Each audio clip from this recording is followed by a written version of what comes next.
hanya sebatas gerakan saja. Dan tadi Bang Edis mengatakan bahwa orang semakin belajar Al-Quran akan semakin ngaco. Gini, Bang Edis, pahami dulu Al-Quran, dalami dulu setiap maknanya, tafsirannya, arahnya kemana. Bang Edis akan bisa menemukan keindahan mutiara dalam Al-Quran tersebut. Bang Edisnya juga belum belajar Quran, mau mengomentari Al-Quran. Jadi bingung 13 tahun, Bang.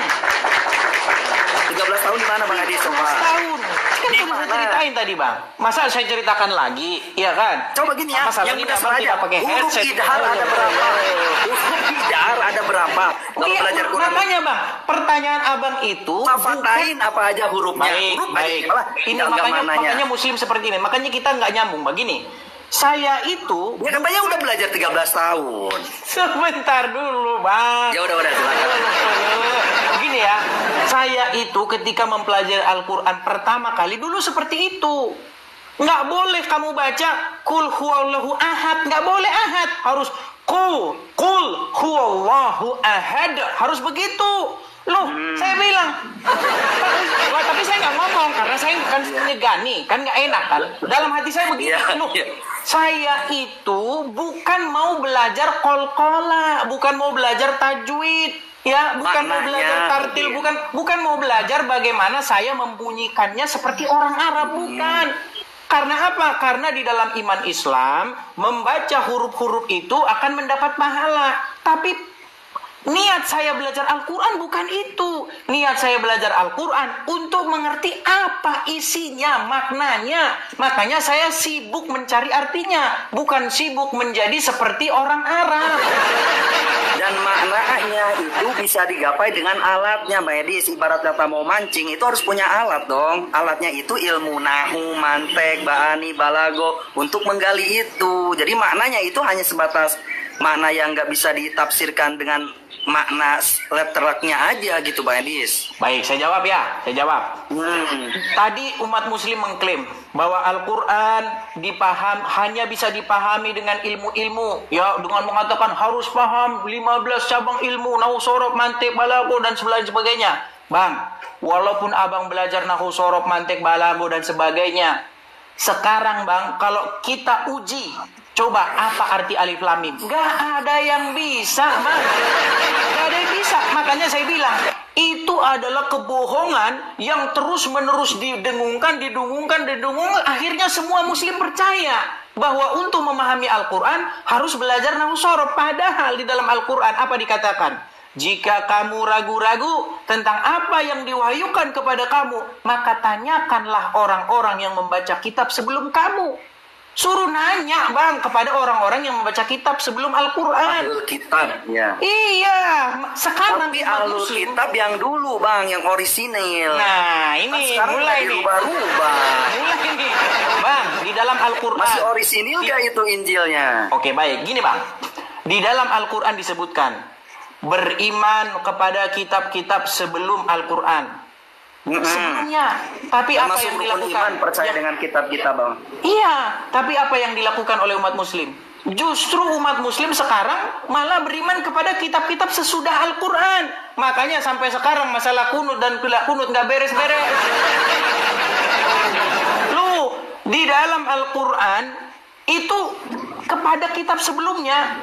Tapi kata ulama harus baca kitab ini, syekh ini, kitab ini. Akhirnya apa? Makanya saya bilang, apakah umat muslim membaca kitab sambil koprol? Kan tidak mungkin. Sehingga yang disuruh beriman kepada sebelumnya malah beriman kepada kitab sesudahnya. Justru karena membaca Quran ini, karena di Quran ada tentang cirian Nabi Muhammad gitu ya, ciri-ciri Nabi terakhir yang akan diutus. Dan orang-orang kala itu, ahlul kitab itu tidak menginginkan Nabi terakhir itu dari golongan orang Quraisy ini, orang Arab ini. Maka dirobeklah sebagian lembarannya dan dihilangkan. Makanya oleh sebab itu udah nggak orisinil lagi, Pak Adis. Waduh, ini fitnah yang kecil. Gini, Bang. Orang ada di Qurannya. Oh, nggak ada, Bang. Gini, di dalam Al-Quran tidak ada ayat yang mengatakan bahwa kitab-kitab terdahulu, Taurat, Zabur, dan Injil, itu dirubah-rubah atau dipalsukan. Tidak ada. Tidak ada, Bang. Justru yang ada di dalam Al-Quran, janganlah kamu berdebat dengan ahli kitab, kecuali dengan cara, nah ini kalau saya mengutip kata Ustadz Nababan, Ya, dia bilang begini, tidak boleh berdebat dengan ahli kitab dengan cara yang baik. Nggak boleh. Harus dengan cara yang terbaik, kata dia. Al-Quran memerintahkan, jangan kamu berdebat dengan ahli kitab kecuali dengan cara yang paling baik, katanya, yang paling baik. Ya kan? Kecuali dengan orang-orang jalim di antara mereka. Katakanlah, diperintahkan ini. Katakanlah kepada para ahli kitab, kami beriman kepada kamu, kepada yang diturunkan kepada kamu, dan yang kami beriman kepada yang diturunkan kepada kami. Sesungguhnya Tuhan kami dan Tuhan kamu itu satu, dan kepadanya kami berserah diri. Itu kata Al-Quran. Bagaimana mungkin Al-Quran berkata kami beriman kepada yang diturunkan kepada kamu, sementara umat muslim zaman now tahun 2025 malah mengatakan kitab yang diturunkan kepada kamu dipalsukan.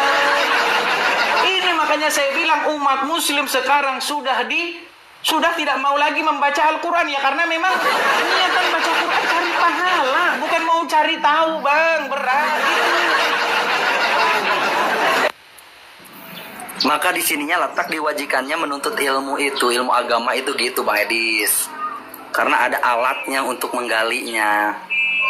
Loh, sekarang begini, di dalam Al-Quran, kalau baca terjemahannya doang tuh nggak nyambung, Mbak Edis. Susah orang nangkepnya. Oke, coba kalau terjemahannya salah, mohon dikoreksi, yo. Kalau ini saya senang, coba buktikan bahwa terjemahannya kurang tepat, begitu, yo, coba. Seperti gini, innallaha alal arsyistawa, Allah bersemayam di aras. Coba artikan, jelaskan itu. Itu ayat ya, yang kalau bukan masalah itu, Bang. Kalau itu kan masalah internal muslim. Gini, yang dimaksud dalam diskusi lintas iman, ya kan? Karena itu pun perdebatan juga gitu loh. Makanya saya bilang itu ayat-ayat yang mutasyabihat. Ya kan? Apakah Allah di atas arsy-Nya? Apakah Allah menempati ruang? Kan begitu. Itu sampai sekarang belum kelar-kelar itu debat muslim itu. Udah kelar. Belum. Ada ulama yang menakwilnya. Sekarang begini, justru di dalam Al-Quran ayat-ayat yang mutasyabihat itu tidak ada yang mengerti takwilnya. Kok malah ditakwil-takwil seolah-olah tidak percaya kepada Allah. Nah, sekarang begini. Ini salah satu fitnah yang akhirnya dipercaya oleh banyak muslim. Dikatakan begini, bahwa tanda kenabian itu adalah berupa di punggung, ya, tak macam tai lalat atau tompel begitulah. Itu Bang Edis data keterangannya di mana itu? Kan tidak tahu. Oh, ya udah sharing aja, jadi tidak dari mana. Baik. Iya, itu gini sebentar ya. Dari dulu. Wah, saya kalau ini masalahnya kita lagi nggak bahas itu, Bang.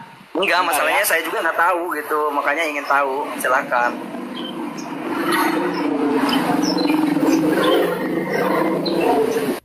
Ya, kita cek ya, apakah masih ada nih. Misalnya nih ya, coba kita dengarkan sebentar. Jadi ya. Maksudnya aja gimana tuh? Injil juga disebutkan setiap nabi itu punya tanda kenabian.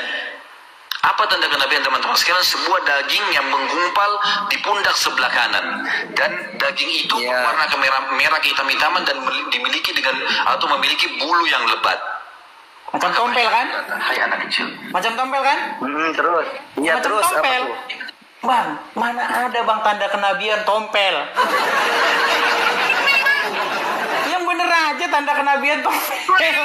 Bang, tanda kenabian, ini tanda kenabian.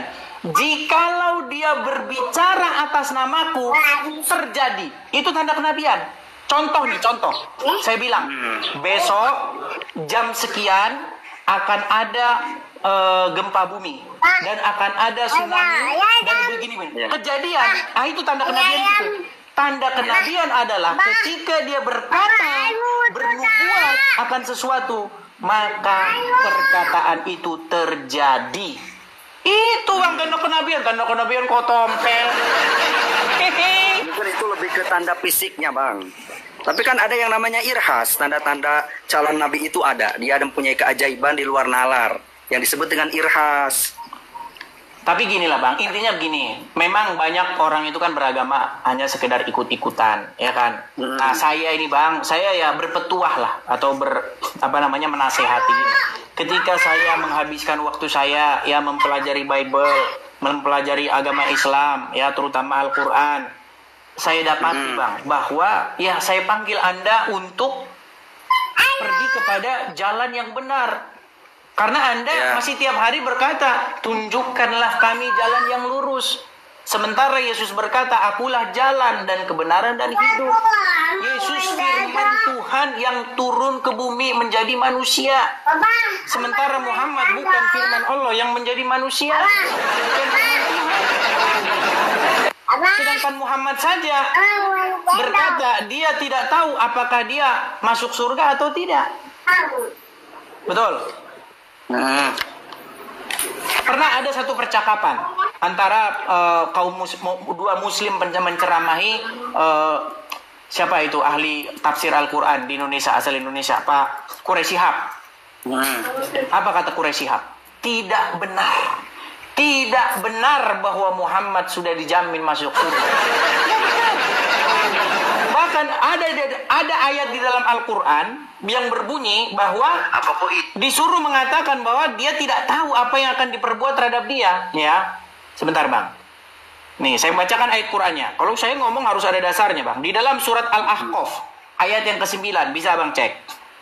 Qul, katakanlah, aku bukanlah Rasul yang pertama di antara Rasul-Rasul. Dan aku tidak mengetahui apa yang akan diperbuat terhadapku. Dan tidak pula terhadapmu. Surat Al-Ahqaf ayat yang ke-9.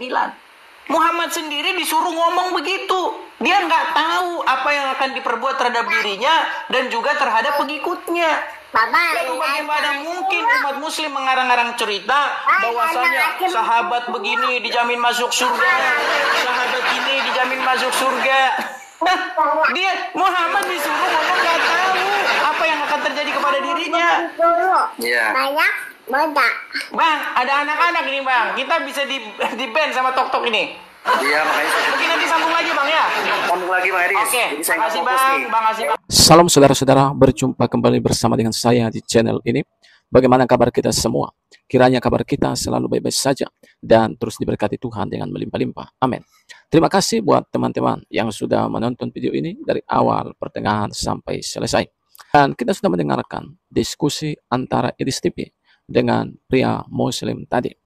Kita melihat bahwa pria muslim ini menyimak dengan sungguh-sungguh apa yang disampaikan oleh Idris TV yang mengatakan bahwa kitab Q memerintahkan agar saudara kita muslim mengimani Injil dan Taurat. Tetapi faktanya mereka malah mengimani kitab yang dibuat oleh para ulama-ulama.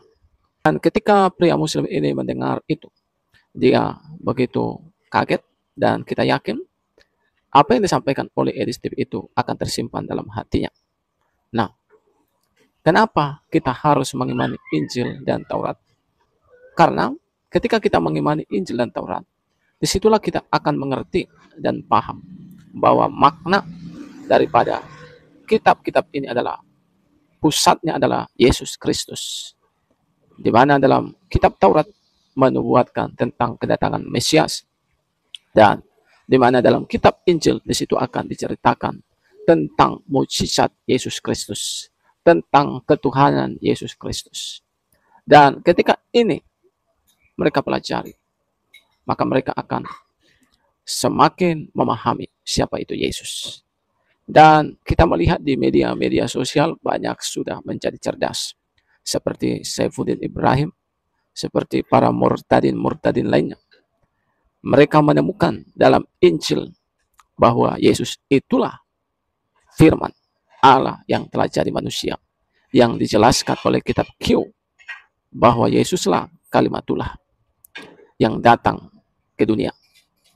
Dan kita berharap agar kebenaran ini ya dimiliki oleh saudara-saudara kita dari seberang yang belum mengenal siapa itu Yesus. Di dalam kekristenan tidak ada namanya kristenisasi, tetapi orang boleh bebas mempelajari, tetapi mereka akan menemukan bahwa kebenaran itu adalah Yesus. Yesus itulah yang akan memerdekakan kita. Bahwa Yesus itulah Mesias. Dialah juru selamat yang dijanjikan untuk membebaskan umat manusia dari dosa-dosa mereka. Terima kasih buat saudara yang sudah menonton video ini. Kiranya video ini memberikan kepada kita pelajaran-pelajaran penting. Tuhan memberkati.